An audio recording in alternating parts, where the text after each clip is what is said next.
Hello, I'm Michael Liebreich, and this is Cleaning Up. When it comes to climate change, we are incessantly told that we have to follow the science, but we're not told we have to follow the engineering.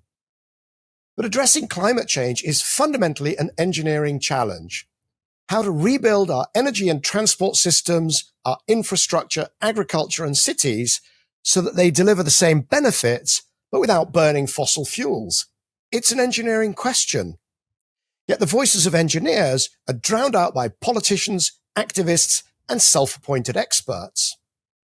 My guest today is doing her best to redress the balance. Dr. Rosemary Barnes is a mechanical engineer who runs her own engineering consultancy in Australia, focusing on the development of clean energy technologies. She's also the host of a popular YouTube channel called Engineering with Rosie. Please welcome Rosie Barnes to Cleaning Up.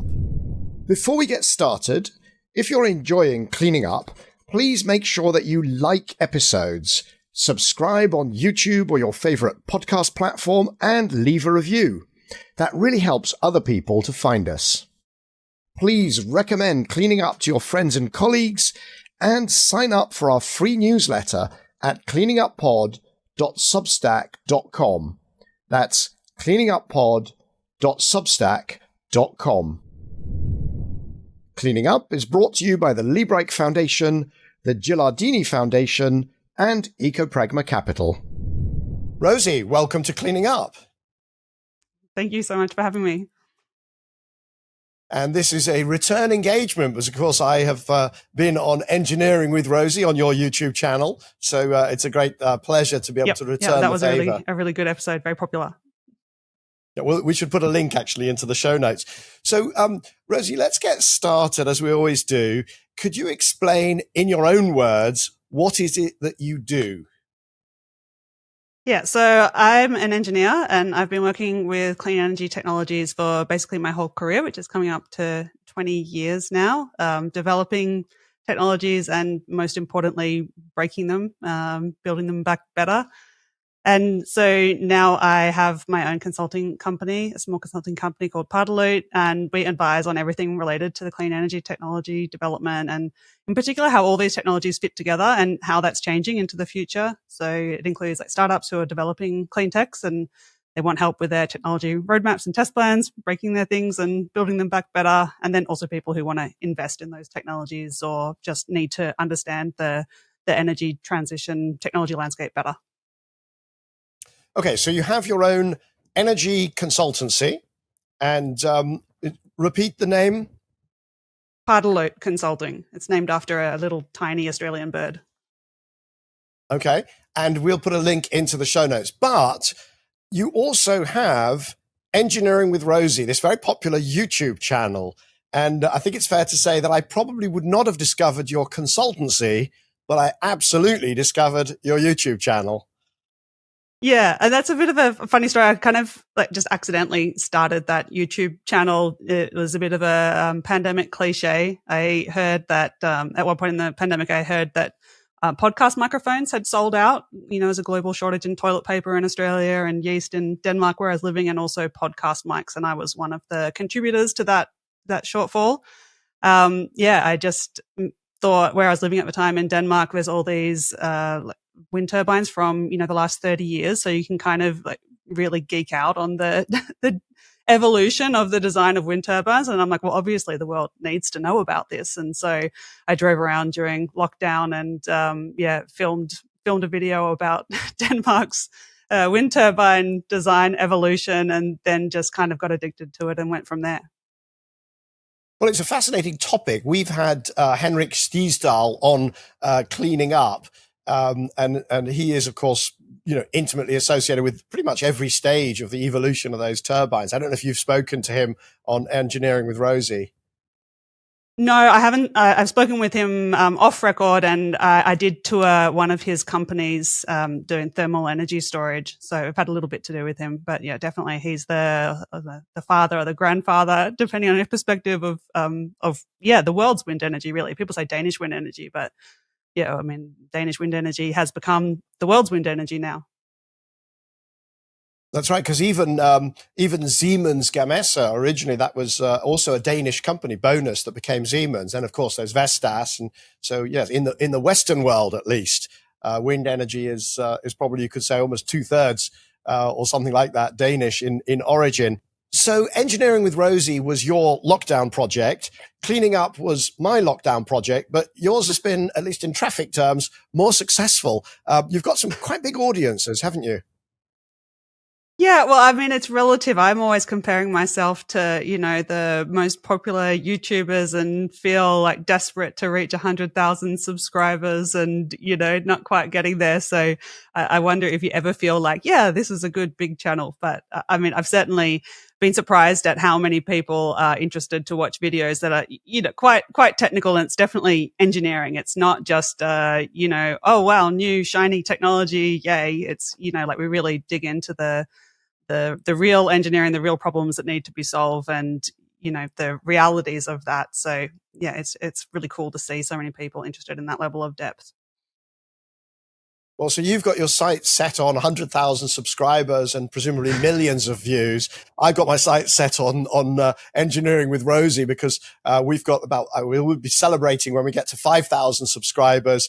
Our top episode is around 30,000 downloads on the podcast and also on YouTube. And I think your top one is over 600,000. So to me, you are the absolute, you're my iconic figure of success that I would like to emulate.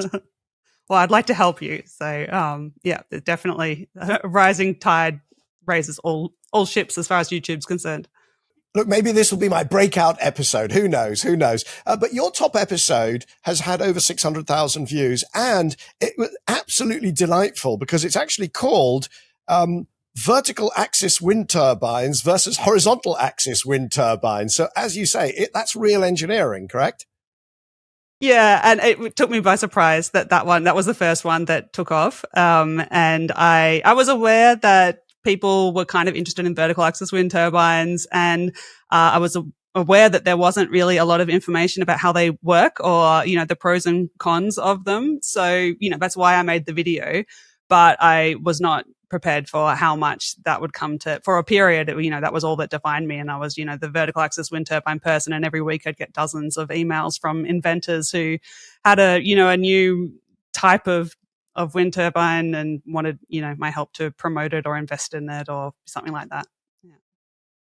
So out there in the audience, I know that there'll be some people who'll be on the edge of their chair because they want to know the answer. Which is it? Is it the classic sort of 3 turbine blade horizontal axis, or is it vertical axis? Or is there some fundamental engineering reason why they're a bad idea? Oh, it's not fundamental, and there's some advantages, and it always pays to kind of keep an eye on what the reasons why we're designing things the way we are today are, and when those assumptions change to reassess. But in the 90s, there was no real consensus on whether it would be vertical axis or horizontal axis that would win out. And there are plenty of examples of like really big vertical axis wind turbines that look like egg beaters. There's a few challenges. It's hard to keep them stable, so they'd often add guy ropes, which are a bit, unwieldy. And then they had some issues with the flow angle changing a lot and stall, turbulent flow causing fatigue problems, so they would break. But that was back in the day when we made everything out of aluminium, and now there's composites. So it's like there's no deal breakers, and that's why periodically people keep on thinking that they've, discovered this revolution. Every design has been come up with before. I've got this great book, what's it called? Wind Machines or something, published in the early 80s, that has all these pictures of different kinds of wind turbines. And every time I see a new one, presented as, this big new thing that's going to revolutionize renewable energy, you look it up in my, 1982 book, and it's always in there. So yeah, there's no like real deal breakers, and you could make it work if you had to, but they just always end up less reliable, more expensive than horizontal axis ones so far. So yeah, that's why we only see nearly all wind turbines looking the same these days. I think I gave up, answering and trying to explain in detail how these things work to people who had vertical axis models about probably, I'm going to say 10 or 15 years ago. I just assumed that if it was going to happen, it would have happened, because it's not like nobody's tried. And therefore, as you said, engineers can make almost anything work, but it has to be cost effective and reliable, et cetera, et cetera. Yeah. The only thing that might change things is possibly offshore, because there's a few offshore specific advantages. Like you can put the generator right at the bottom. So then they're like bottom heavy instead of top heavy. I mean, if you think of like a standard wind turbine design where all the weight is just, right at the top of a big stick, that's obviously like, it doesn't look like something that wants to float, right? So if you make it vertical axis, then you can simplify that a little bit and you can improve access to the generator for maintenance. So, maybe there's something there, and there is at least one company, at least a couple that are working pretty hard on that. So, I'd say that's a possibility, but I'd still say that odds are a little bit against them. You also did recently a really nice episode where you looked at the optimal size of wind turbines, because there seems to be this assumption out there that bigger is always better, bigger is always cheaper. And so there's been a race for scale. And now it's the Chinese manufacturers that are picking up the baton, and they're going from the current scale, which is around the sort of 15, 16 megawatts per turbine. And they are working on and launching models that are 18 and 20 and 21 and 22 megawatts. And therefore they must be better and they're going to win. So what did your episode on scale and wind turbines conclude? Yeah, I used an analogy that it's a bit like a game of tug of war, where you got people either end of a rope and they're trying to pull past the center. And so on one side of the rope, you have engineering factors that want turbines to be big. And that includes factors like if you have a really big turbine, then you have fewer electrical connections, and maintenance should be a bit cheaper because you've got less towers to climb up. And a few other mostly logistical things like that. And then at the other end of the scale, you've got Team Small that wants wind turbines to be smaller. And that's mostly structural things, like blades and towers, where, like, for example, if you look at a blade, the power that it can capture increases with the square of the blade length, because, it sweeps out a circle of area that extracts wind from that circle. But the mass of the blade should increase with the cube of the blade length, because it's in 3 dimensions. So, as blades get longer, the materials is getting more per unit of energy generated. And we do see that blades of really big turbines are more of a proportion of the cost of the turbine.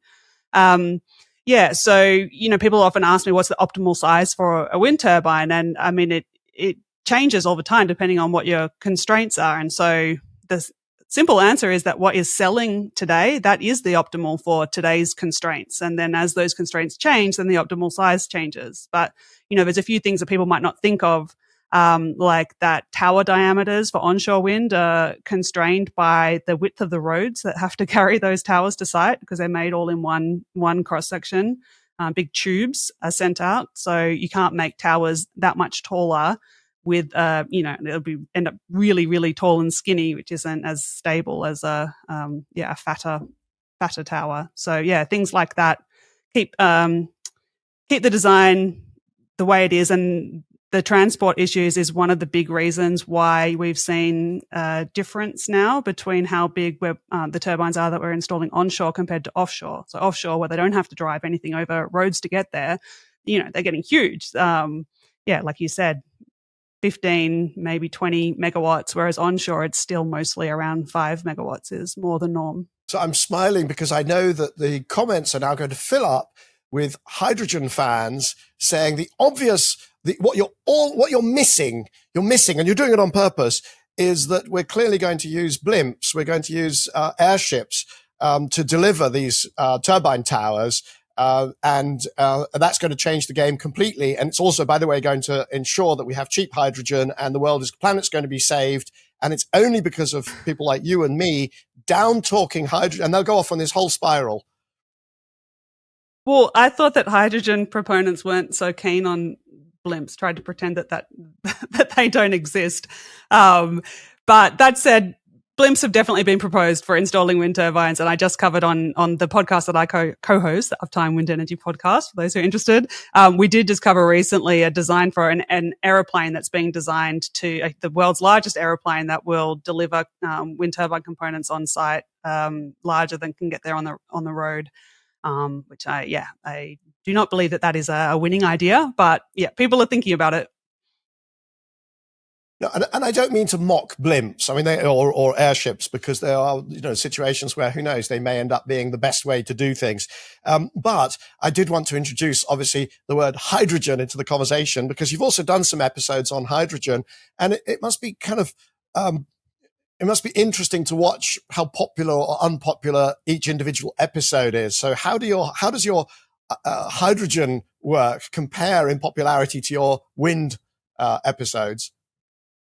I actually haven't done one for a little while, so I am not sure today, but originally that was one of my first early successes, and actually my first success on LinkedIn was writing an article about hydrogen, not being a hydrogen expert at all. The point of the article was, could someone please explain this to me, because I know the laws of thermodynamics and I don't understand how a hydrogen economy is going to work, bearing that in mind. And that kind of opened a whole new world of communication and interest. But the people's responses are a little strange, because after everything I've done, all the work I've done on all parts of the energy transition, and then I just know that I'm going to sort of be most famous. On my gravestone, it's going to be the inventor of the hydrogen ladder, and hydrogen by that time will be sort of far in the rear view mirror, I hope. But that's what I'll be famous. I'm sorry, but yeah, that is how I introduce you to people. If they don't know you, I'm like, oh yeah, he's the guy who popularized the hydrogen ladder. So sorry, I'm contributing. Mr. Hydrogen Ladder. But you've also done some episodes on the overall cost of renewables versus fossil, and you've done work on nuclear. You've done some episodes on nuclear. And, I'm going to assume that those are kind of flying off the presses as well. How are they doing? So surprisingly, the one on levelized cost of energy, LCOE, that did really well for the time, because it's basically, the accounting of energy, right? It didn't sound like a winner to me. I made that video because I explained it so many times that I wanted to have, something to refer back to. And I did that in collaboration with a friend of mine who has this like key numbers and, provides really nice tools for, seeing like we change one assumption, what effect does that have on, the cost of energy or whatever other thing you're trying to calculate. It's so funny how controversial that is. And especially recently in Australia, because, we all have to talk about nuclear energy all the time now, because the opposition party has, a nuclear plan now. We're all talking about that. It's currently banned in Australia, so it's not something that's going to happen soon. But we're talking about it a lot, and people really, really take these LCOE calculations personally. They really, I have found through all so many comments on Twitter and LinkedIn, about this nuclear content that I've made recently. And there's, a lot of people think that it's a big conspiracy. Any calculation of nuclear that doesn't end up in nuclear's favor must be because of, literal conspiracy theories about CSIRO, our national science body, and the assumptions that they use. And it is actually interesting because CSIRO, who they publish this Gen Cost report every year, where they look at the different costs of generation for Australia's electricity, and they also look at other stuff that needs to go with it. So, obviously when you talk about the cost of variable renewables, people always want to say, yeah, but that's only part of it.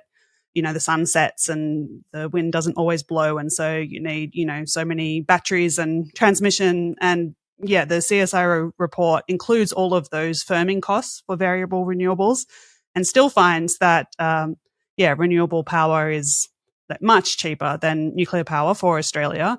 And they have a link to the spreadsheets that they used. You can actually download the spreadsheet and put in your own assumptions and say, instead of 60-year lifetime for nuclear power, we're going to use, 100 years, 200 years, whatever you want. It doesn't make as much difference to the cost as you would think. And yeah, you can change a capacity factor. I think that there was an assumption something around 60% in the CSIRO report. You can put it up to 92% and see what would that do to the cost of energy. So you can go through.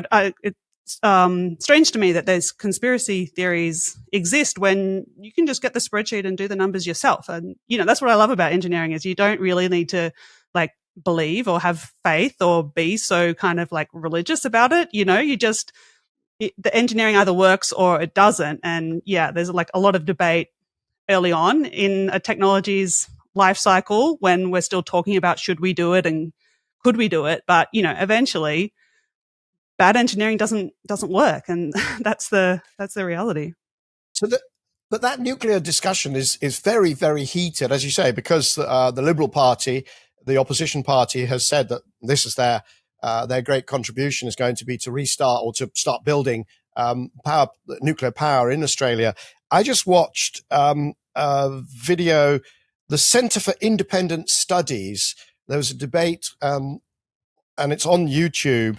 So the host was Chris Ullman, there was Helen Cook, Addy Peterson, and Aidan Morrison, and they debated, and it was extraordinary because they were accusing AEMO of, and particularly specifically the head of AEMO, the grid operator, of having a sort of religious conviction that renewables could be made to work in the absence of evidence. But the things that they were saying were essentially, I want to be very careful here, but they were essentially sort of religious statements. There was this assumption that nuclear would become very cheap as long as Australia built a lot of it. So the ask is not one plant. The ask is a whole lot of plants. And there's just this assumption that will somehow become cheap. But is that typical of the debate? I'm not in Australia, so I'm not following the blow by blow. Yeah, it's a funny debate because it's literally illegal now. It's banned federally, and a lot of states also have bans in place.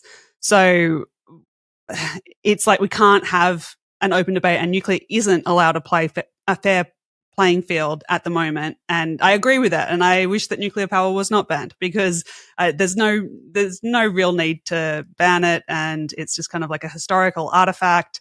But the problem is that to unban it, then, you need to spend some political effort to, reverse that ban. And if you don't believe that it's ever going to go anywhere anyway, then why would you bother doing that? I would have loved it if when the coalition government was in power up until a few years ago, if they love nuclear so much, then, it would have been fantastic if they would have removed the ban, but they chose not to expend their political capital that way, which I can understand. And so, we have this weird ban, which makes the argument very strange. So it also provides some cover, I think, for people who want to think that everything is just being imposed, that we're not giving nuclear a go. It really lends credibility to that. So I would much rather see it removed and yet see nuclear fight on its merits and see who wants to invest in it.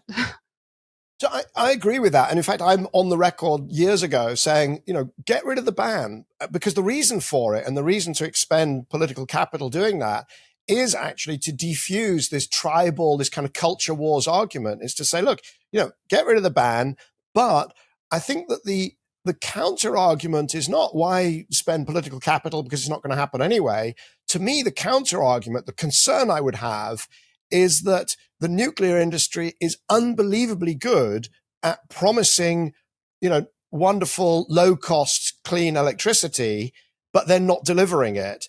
And that, to my mind, is the big concern, is that the next thing that will happen if the ban is removed, and I think it should be, but then you've got to be very careful that the nuclear industry doesn't say, oh, and then we'll build this marvelous nuclear plant.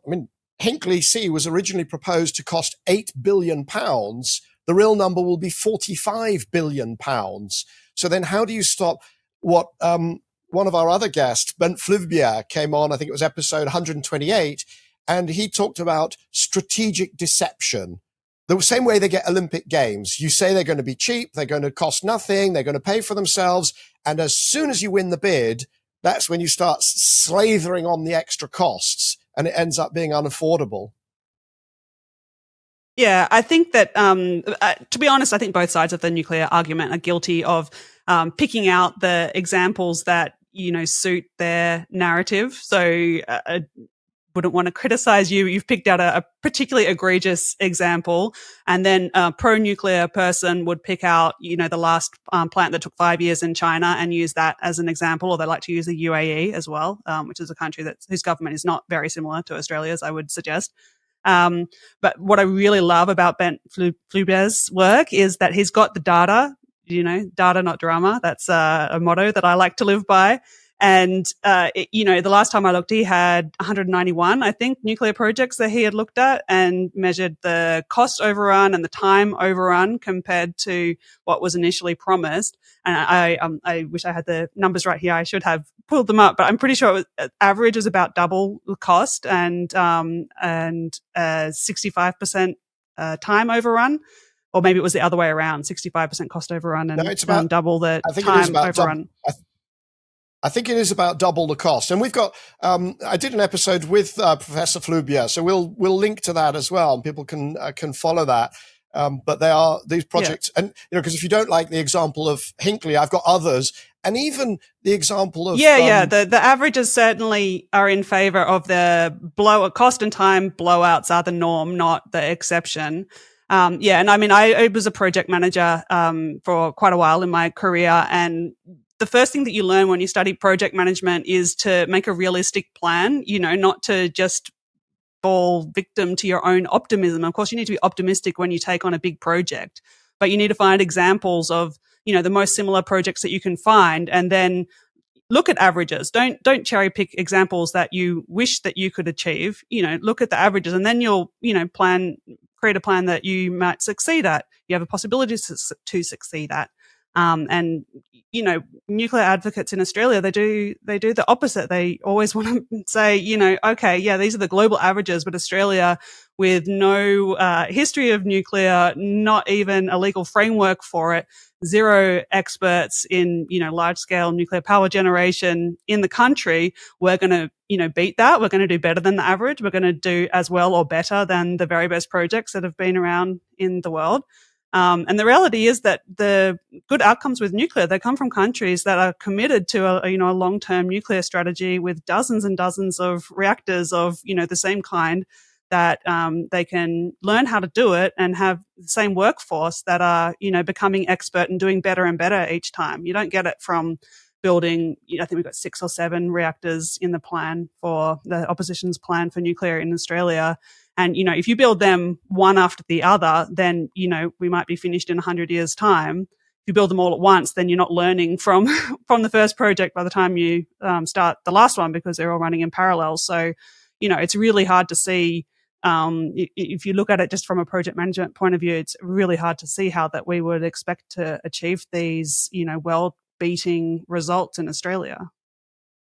It's such an interesting conversation. I would love to kind of chase up because, you do also have in Australia quite a lot of the supply chain. You have a 20 megawatt medical grade, producing medical nuclear isotopes. So you have built that. You do have a supply chain. You, of course, have the uranium. You have the Synrock technology for turning waste into synthetic rock. I mean, there's a lot of things that Australia has. Maybe what I should do is, if anybody listening knows the perfect nuclear advocate who's not some kind of swivel-eyed, fanatic, but is prepared to have a really kind of a good to and fro, then maybe we'll do an episode at some point on nuclear in Australia. I know who you need to talk to. I'll introduce you to her. Excellent. I look forward to that. I'm very struck by, there's a favorite quotation of mine there's a guy called Adrian Newey, who was a Formula One car designer. He's legendary, worked with Williams, McLaren, and Red Bull. And what he said, and this is for Formula One, where they're really on the edge of technology, he said, the creative goal is not to create the perfect design. It is to create a design which has the maximum amount of development potential. And I just think that's so interesting. So instead of producing the perfect car, It's a platform which enables the maximum amount of sort of learning and experimentation and development from there. Completely different way, I think, of thinking about engineering than most people would have. Yeah.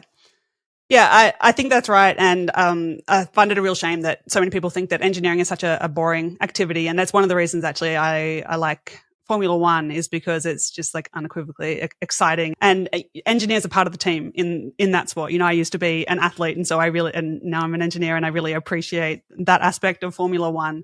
But I think in other applications, I know people write off engineering as like, oh, it's just engineering, or engineering's the easy part. And yeah, I mean, it's been a thread throughout my career. A lot of the companies that I've worked on are very much based around a scientific discovery, like really, really cool, exciting science. And I remember, in particular, the first engineering job that I had, nearly 20 years ago now, where, you know, difficult problems were being solved by chemists all the time, and senior leadership had this habit of describing all of the like cost, manufacturing, reliability, all those sorts of things are just engineering. And that meant that, oh, that's not something that we actually have to worry about. It kind of like take care of itself on its own. And that's one of the real things that I try to differentiate my YouTube channel from other clean tech reporting, is not just focusing on that really exciting lab bench discovery. You know, so what are some examples you've seen, like radioactive diamond batteries? You know, we don't need lithium ion anymore. You know, don't worry about that. Or solar panels that generate electricity at night, nuclear fusion, you know, on and on and on. Those kind of things make people like, it's really easy to make an exciting article about that. But yeah, there's not a lot of reporting on things that, you know, the effort that comes after that.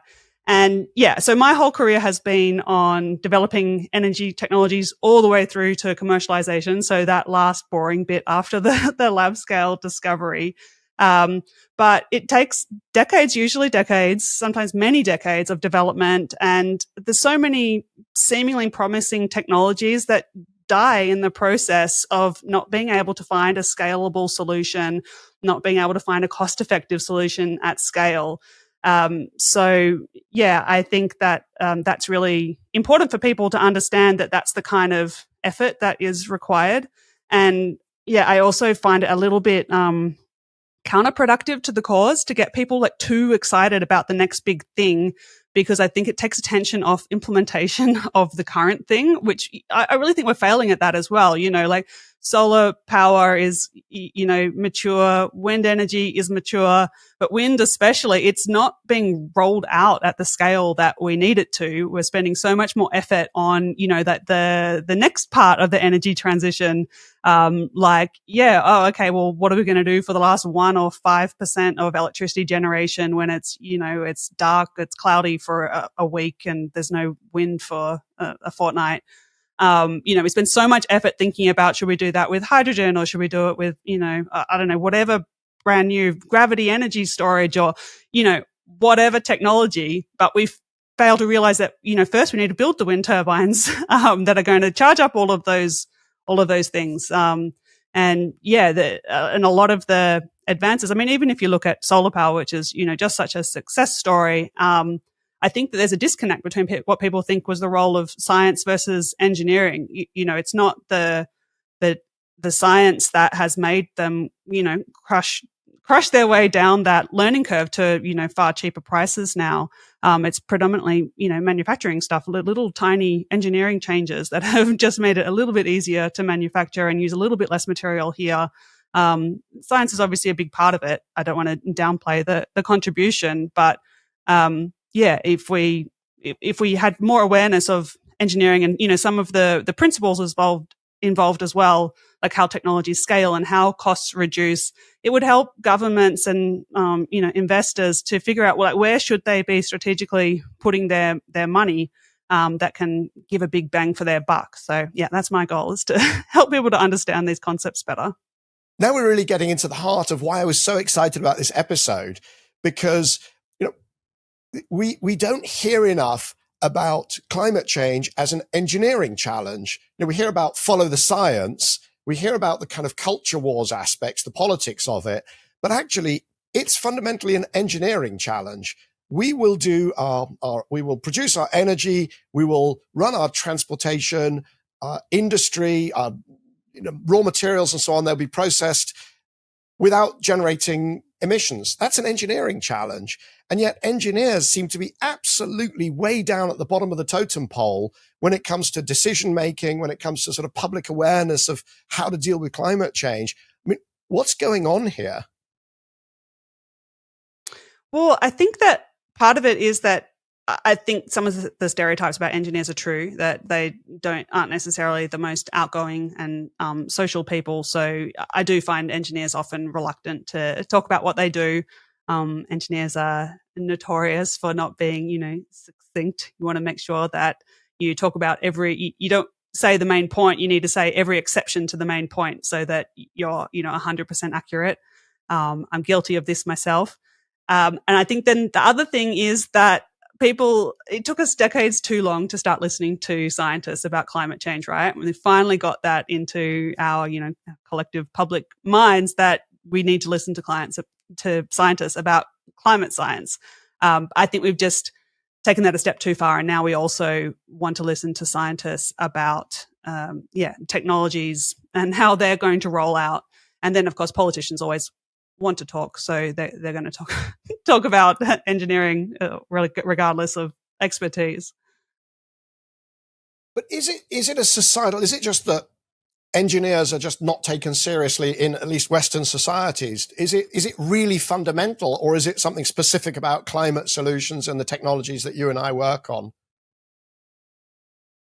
I'm not sure, but one criticism that I get a lot is that I am, captured by the industry that I work for. So it's like, if I worked for a wind energy company, then you can't talk to me about wind energy.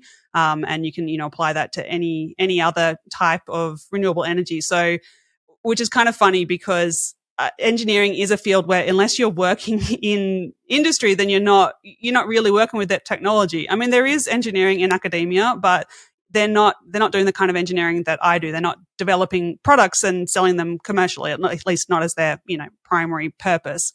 So I think that that's a bit different to science, where you can really get independence.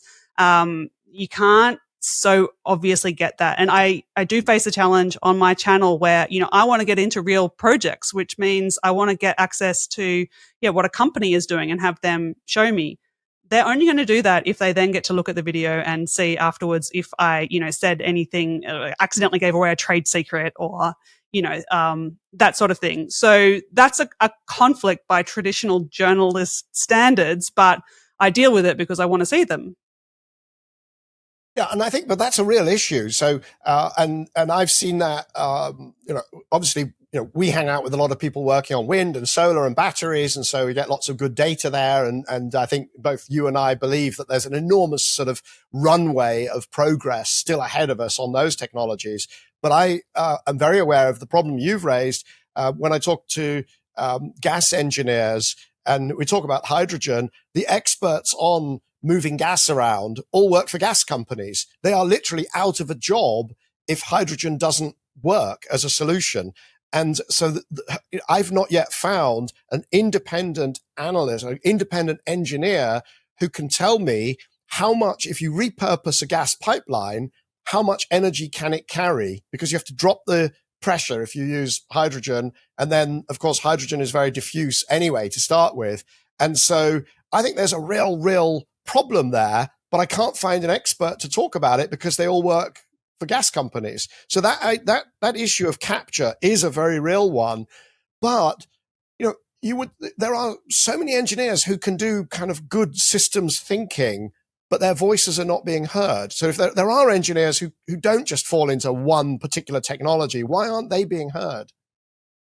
I just don't think that we're used to listening to them yet, and that I'm sure people will learn. I mean, there are, like we said at the start of the episode, that, I feel like my channel is tiny compared to there are big YouTubers talking about technologies all the time. There is an audience out there that people are interested. So I think that it will take a bit of time, like it did with science. It took a long time, and now everyone accepts that we listen to science every day. And during the pandemic as well was another good moment for science communication. I'm hopeful the same thing will happen with engineering. I think now's the right time for it. I'm just worried that I'm worried that there's a fundamental rule that says the larger your YouTube audience or the larger your social media audience, the less likely you are to actually know what you're talking about. And, you're an outlier there. And, but there's so many examples of people who have got some kind of, physics background, and they say, and the answer is definitely fusion, or the answer is building lots and lots of nuclear plants, or the answer is going to be hydrogen, or the answer is going to be collecting static electricity from raindrops, and they have these huge audiences, and very often what they say is sadly nonsense.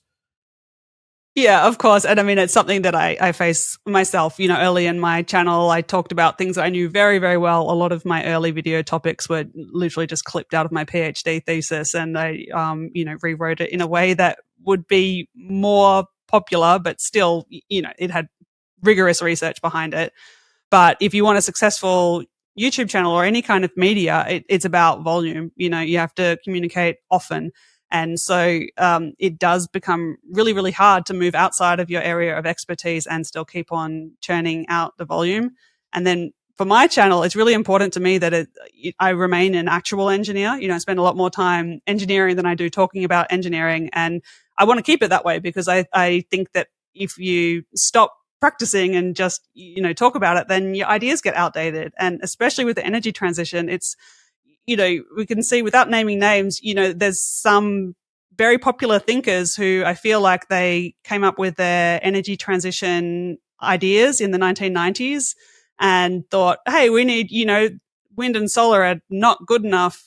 Batteries didn't even figure back then. And, we need a big new breakthrough in energy technology, a new thing to save us, and haven't updated that thinking. So the last thing I want to do is to kind of, cut off at, 2024 thinking and still be talking those same points in 10, 20 years. But if I spend 4.5 days out of my week engineering, then, that leaves even less time for communication, and it makes it hard to capture, the rigor that you need to communicate accurately, but the volume that you need to grow your audience, which, one without the other isn't really where it's at. I think you're being very sort of charitable and saying, oh, well, maybe engineers don't communicate well, or maybe we've been captured by our own vertical segments of the transition, or maybe we don't have time because we want to stay grounded. But, there is also a kind of I think there's a societal problem that we just don't take engineering seriously. And, I've got this marvelous chart in preparation. I had a look at the incidence of the words philosophy of science versus philosophy of engineering using Google Ngram. Now, I'm going to hold this up so you can see it, Rosie. But what we'll do when we make the video is we'll edit it into the video and also pop it in on the website. But can you see that there?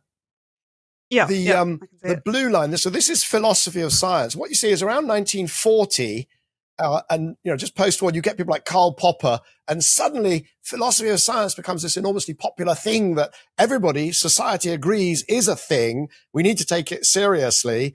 But philosophy of engineering, or everything you and I have talked about, is of basically no interest. There are no books. There's very little in the way of academic research. You can't go to university and study philosophy of engineering, and it's just extraordinary. Well, if you think on. we've got this existential crisis for the planet and society, and we don't understand the solution is going to be, delivered by a sector we don't understand.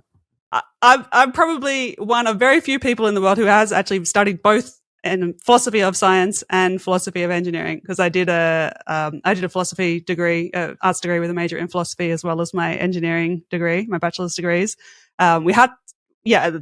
Philosophy of science is a very normal subject to take, as you point out.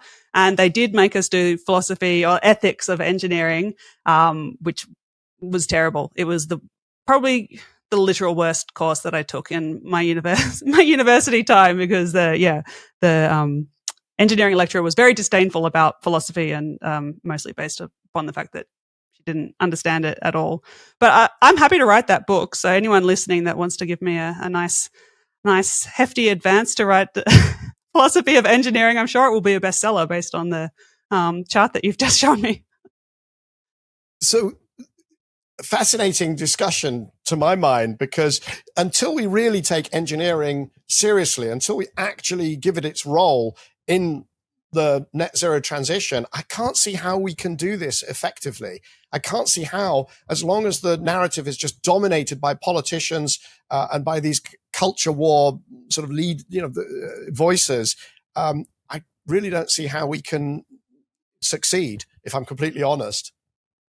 Yeah, I mean, I agree with you, and I do get really sick of when you see so many panel shows where they're talking about the topic that will be solved by engineers predominantly, and there's never an engineer on the panel. If you're talking about manufacturing, I'm constantly lectured about what kinds of manufacturing are possible in Australia. I'm lectured by people who have never set foot in a factory, and I've spent my career working in factories and with things that are made in factories, and yeah, it's almost like, the engineer's opinion is the last one that you would ever seek out. And it's crazy. And it applies to nearly everything that you see on TV that should have an engineer present. So, I can only put myself out there and hope that people like you and me gradually change it. And not just on TV, not just talking heads. We're talking about legislation. I was just very struck. I remember there was a piece of legislation passed, I think it was in Massachusetts, that said there must be in future at least this much battery capacity attached to the grid. And the person who sponsored that legislation was a former nursery teacher.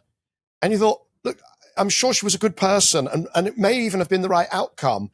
But what world do we live in where somebody who's probably a brilliant educationalist for young children is defining the energy resources that need to be connected to the grid, this most complex piece of engineering equipment ever built by humans, the electrical grid? That cannot be how we design it, surely. Yeah, no, I agree. And we do find ourselves, I think, at a really weird point as well, because in the past, we had an electricity grid that was already very complicated before variable renewables did anything at all. I mean, like, how many people off the street could tell you, when you turn on your toaster, how do they make sure that there's enough electricity to supply that at that point? No one's phoning up the coal power plant and saying, hey, I'm about to turn on my toaster. Is that okay? Like, the system is complicated and has to respond in real time. But now with the energy transition, for some reason, every single person needs to understand how the system works. And so you get energy storage is one of the most egregious examples of this, where people do these ridiculous back of the envelope calculations, which are just basically along the lines of, well, winter goes for about 3 months, so we'll need 3 months worth of energy storage in our grid, and that's good enough. People seriously do make policy positions based on that level of engineering, and it's and it also means that more complicated solutions, which are better, cheaper, faster, more reliable, ones that need a lot of engineering and are complicated, they don't get a look in, because people want to be able to say, oh, what's the solution to this? Oh, we'll just do all of that with hydrogen. A car's hydrogen, heating hydrogen, cooking hydrogen, power, energy storage hydrogen. It's easier, and I just don't know why people. I guess they don't trust engineers, and they don't trust engineers because they don't know what we do. They never hear from us. There's no trusted, big famous engineers that everybody looks up to and respects. We could do a whole series debunking these very, very simple heuristics that people are using, because, if the loudest voices on social media tend to know the least about energy and engineering, it's absolutely the same with people who are ignorant about energy. Are all, I think, is it the Dunning-Kruger syndrome? The more ignorant they are about energy, the more convinced they are that they're the only people who really understand baseload, or that they really understand storage, or that they really understand resilience. And it's literally the people who think they know the most actually know the least. Yeah, I have been lectured and lectured and lectured on baseload the last couple of weeks by people who do not know what baseload means, and they put up a chart of today's electricity generation. See, there was coal power plant at midday. That's baseload. Okay, they're the the funniest thing one about day baseload, out of the year is not. The funniest thing I find about base load is that the people who talk about it incessantly don't even understand that load is something on the demand side, but they actually think it's something on the supply side. The most basic thing they actually have got wrong about it. Yeah, I'm bored of talking about base load. Sorry. Rosie, you said something very interesting. You said you're going to write a book about the philosophy of engineering. That is going to be a bestseller. I'll be the first person to read it, and we'll get you back on to talk about it. But you said something very interesting. You said all that you can do is put yourself out there. So when are you going to go into politics? Because you've gone from engineering into communications, but surely the next step is to go into politics. Yeah, no way. Never, ever, ever, ever. And that's, I guess you've hit on another part of the problem, which is that engineers, they want to do, like I've chosen engineering in large part because of the impact that I can have. I feel so powerful at the fact that I can, be bothered by a problem, which in my case is climate change. And then I work every day to solve that. And I see, there are hundreds of wind turbines that have a system in it that, makes them operate through the winter where it wouldn't have been able to if I didn't design that. So that's, green energy that's happening because of my brain and my work. I don't believe that you can have the same impact in politics as you can as an engineer. I think that engineering is a much more impactful career to be in. And, I think that that's probably a large part of the reason why we don't see a lot of engineers going into politics.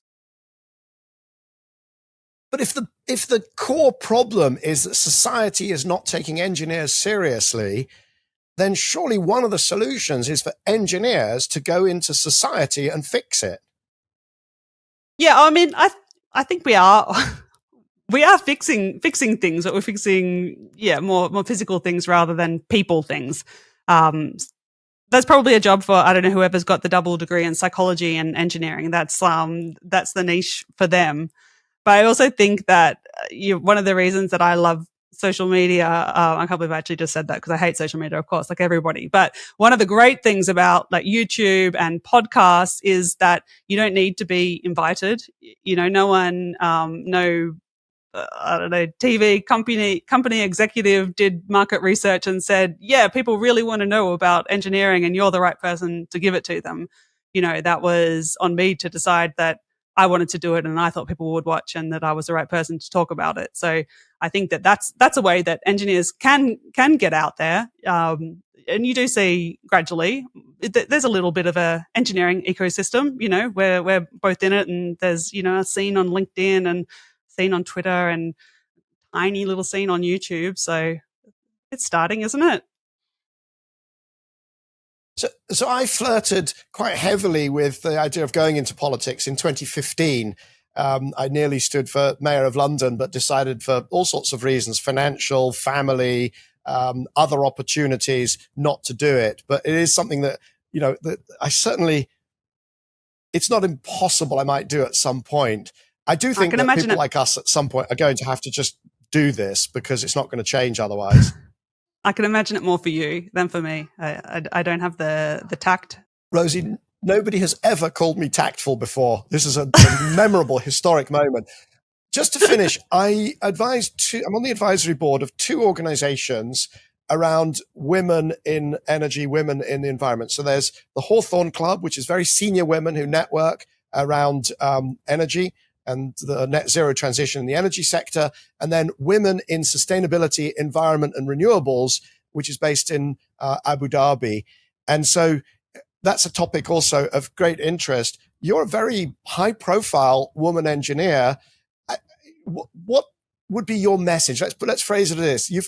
If there was young Rosie coming through, let's call it high school or maybe already starting her studies, what message would you have? I think the biggest thing that people get wrong about women in engineering is that typical girls play is not training them to be engineers in the same way that typical boys play is. Like the stereotypical engineer played with Lego as a kid and developed their engineering skills that way. And I played with Lego, but I used it to make houses for my Barbies and stuff. So not really engineering stuff. But where I learnt my early engineering skills was from baking, a lot of cake decorating, there's structural engineering involved there, materials engineering, and especially sewing. And that to me is just far better engineering training than playing with a Lego kit is. It's really creative. It's developing amazing spatial skills, and it's really like unstructured. There's not one solution. You're finding the solution. So I think that people can do a better job at recognizing engineering potential in girls. Looking at there's more than just the stereotypical boys stuff that's actually training people to be engineers and also like displaying their aptitude for it. So your message would be to examine, not to be driven by the stereotypes, but to look at the experiences that you've had and actually exploit them and build on them as you go into your studies and then into your career, right? Yeah, I think for early career women in engineering, one of the really key things is confidence. But the system does tend to try and crush it out of you. I'll be honest, it's not easy. And so if you can look back and be confident that you have the skills to be there, like you might not. I remember in my software engineering class, first year, it was the biggest course in the whole university.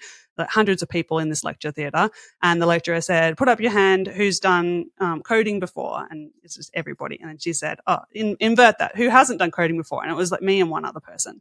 And that's so daunting. But I was actually totally fine in that course, as it turned out. And you don't need to have done those.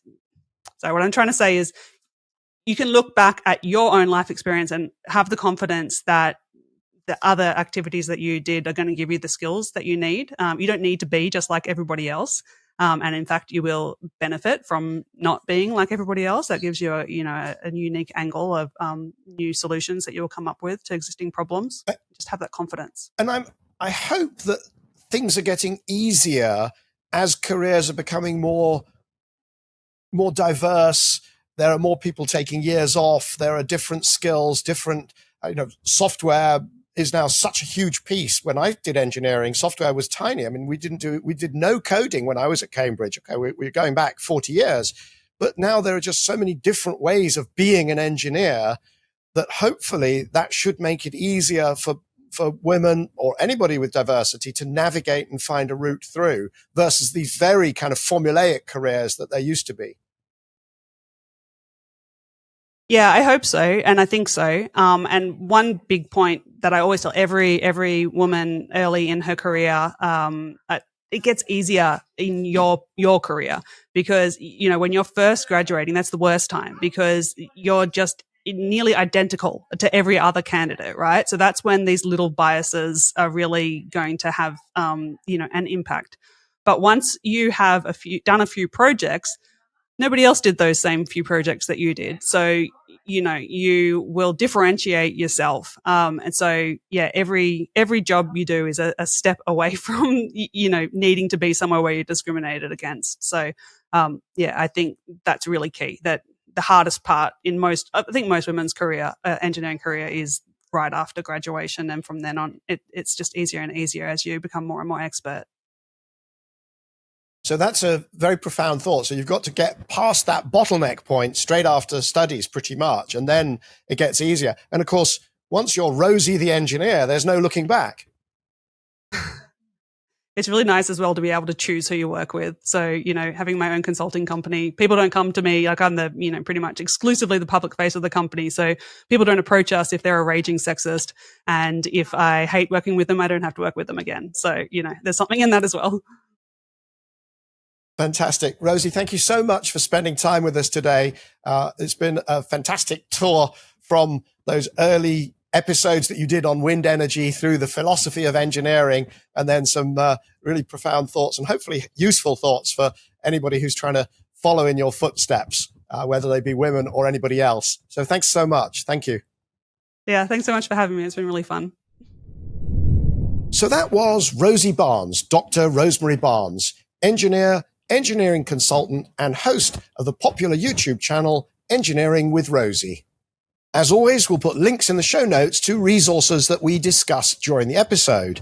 So that's Rosie's YouTube channel, Engineering with Rosie, the debate held by the Centre for Independent Studies on Australia's nuclear future, the episode with Professor Bent Fluvbier on how big things get done, that's episode 128 of Cleaning Up, and also to the energy cost calculator published by CSIRO, where you can play with the numbers yourself and figure out which would be cheaper, Australia's renewable future or Australia's nuclear future.